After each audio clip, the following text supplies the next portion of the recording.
र गण्डकी गाउँपालिका 7 र बेनियाटोडाङ गाउँपालिका 7 धवादीमा जोड्ने यहाँ धेरै नेताहरूले चाहिँ यो पुल बनाउँछु भनेर आश्वासन दियो र अनि अहिले यहाँ नबनेपछि यहाँ हेर्दै हुनुहुन्छ अहिले धवादी पुल बाइकमा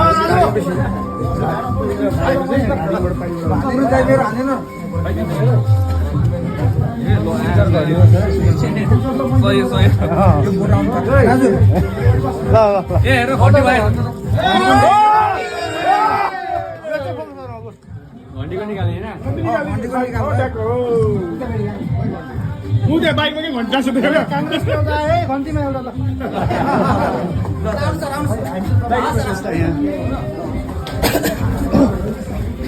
बाइक छ सर बाइक छ हामीले यहाँ के भन्दैछौँ यहाँ चाहिँ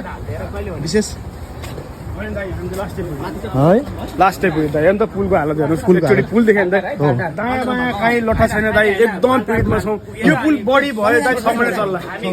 अबको बर्खामा के गर्ने दाइ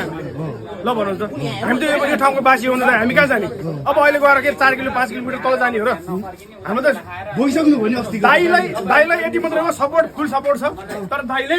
हाम्रो लागि के गर्नु छ नि हामीलाई आशा पनि छ नमस्ते यो बगाएको पुल हो यो बगाएको मात्र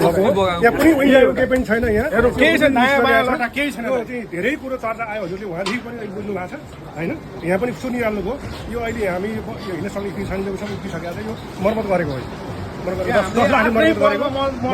केही पनि छैन यसको अस्ति बाढी आउँदाखेरि काटेको पुल होइन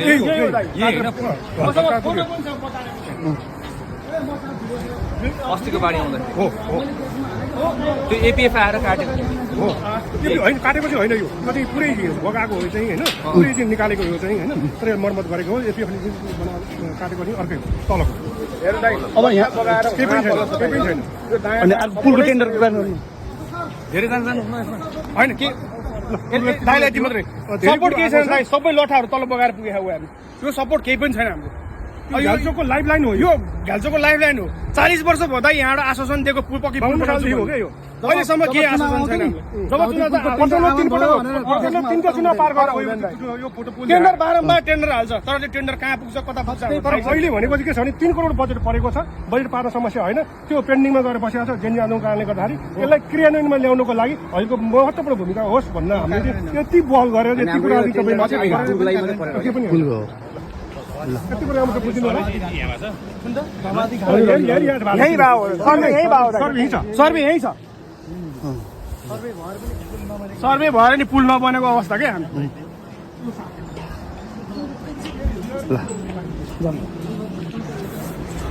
अब के लाग्छ त अहिले हेरेर जानुभयो होइन अब हामी चाहिँ के आश्वासनसम्म छौँ भने सुदन गुरुङजीले चाहिँ अब हाम्रो युवा नेता परिवर्तन अब केही गरिदिनु हुन्छ कि भन्ने आश्वासन छ हामीलाई हामी यसपालि फुल रूपमा परिवर्तन चाहन्छौँ हामीलाई परिवर्तन चाहिएको छ हामी परिवर्तनमा अगाडि बढ्छौँ अब पुराना नेताहरूले अब त्यो 3 करोडको कुरा लिएर होइन मैले बजेट हालिसकेको छु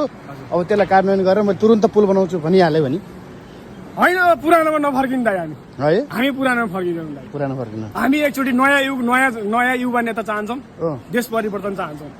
हाम्रा छोराछोरी भोलि विदेश जान नपरोस् अब धेरैले भाइरल हो भाइरल वारिनी भाइरल यो भाइरलको पछि हो अब केही गर्दैनन् भन्ने जस्ता कुराहरू पनि माथिका मान्छेहरूले गरिरहन् माथि हुनाले यता नयाँ गाउँ 8 नम्बरतिर गरे 8 तिर 8 नम्बरमा त चाहिँ माओवादी छ त नि सबै माओवादीको गणहरू हो हजुर हामी माओवादीतिर नलागौँ यसपालि स्वच्छ भोट स्वच्छ वातावरण बनाएर अगाडि बढ्ने हाम्रो चाहना हो भनेपछि यो गढको बिचमा पनि तपाईँ प्रतिस्पर्धा गर्न तयार हुनुहुन्छ हामी रेडी छौँ दाइ ल धन्यवाद हस् दाइ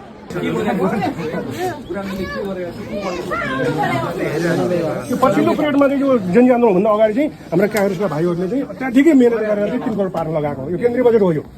है अत्याधिकै मिहिनेत गरेर जुन चाहिँ मान्छे लगाएर त्यहाँ प्रधानमन्त्री कार्यालयको सचिवलाई भन्न चिनी लगाएर यो विभागमा गएर दुनियाँ दिवाना धेरै प्रयास गरेर 3 करोड चाहिँ यसपालि पारेको नभएभन्दा अगाडि 10 लाख 5 लाख 35 लाख कुनै पनि अब यो टेन्डर नहुने प्रक्रियाले आइरहेको अब हामीलाई आशा भनेको के भने यो 3 करोडले कम्तीमा टेन्डर प्रक्रियामा गएर यसको डिपिआर तयार भइदियो भने सुरुवात मात्रै भइदियो भने पनि कन्टिन्यू बजेट 38 करोड बजेटको पुल हो यो 38 करोडको बजेटको पुल हो यो है 38 एस्टिमेटको है त्यो 3 करोड बजेट अहिले बनेको छ यही बेलामा हामीलाई चाहिँ भाग्यल ठके भनौँ अथवा के भनौँ है जेनी आन्दोलन भयो तत्पश्चातै यो पेन्डिङमा गएर गुरुमान भागेले कसरी ठगे त्यही पुलकै ठाउँमा म आइपुगेँ ठिक छ अब भाग्य खुलाउने काम तपाईँको हो है यो घ्यालचोकको भाग्य खुलाउने काम तपाईँ गर्नु पर्यो तपाईँ सुन्नुभयो केन्द्रदेखिको यो गाउँ के अरे चाहिँ सिरुन टारदेखिको यहाँसम्म आएर सुन्नुभयो नि तपाईँले पुल भनेर कतिपल्ट सुन्नुभयो कतिजना भनेर सुन्नु भएको छ नि होइन यसलाई चाहिँ एकदमै मेमोरीभित्र एकदमै कैद गरेर राख्नु होला र यसलाई चाहिँ पुरानोले के गरेको छ सुन्नु म त्यो बुझ्छु होइन त्यो नबुझिकन तपाईँको हुँदैन अब त्यो त बुझ्नै पर्दैन किन बुझ्नु पर्दैन हामी सबैले बुझिरहेको कुरा हो होइन अहिले तपाईँको किन बुझ्नु परेको छ अहिले तपाईँले भन्नु र त्यहाँ रियालिटीमा अर्कै हुन्छ कि कुरा बुझ्नुभयो नि त्यहाँ मन्त्रालयमा तपाईँ कसरी फाइल अड्काएको छ त्यो थाहा हुँदैन हामीलाई होइन कसरी अड्काएको छ किन अड्काएको छ त्यो बुझ्नु पर्यो नि त हामीले ठिक छ हजुर आफ्नो तर्फबाट अर्कै कुरा बुझ्नु खोज्यो मोबाइल रेकर्ड गर्नु बन्द गरिदिनु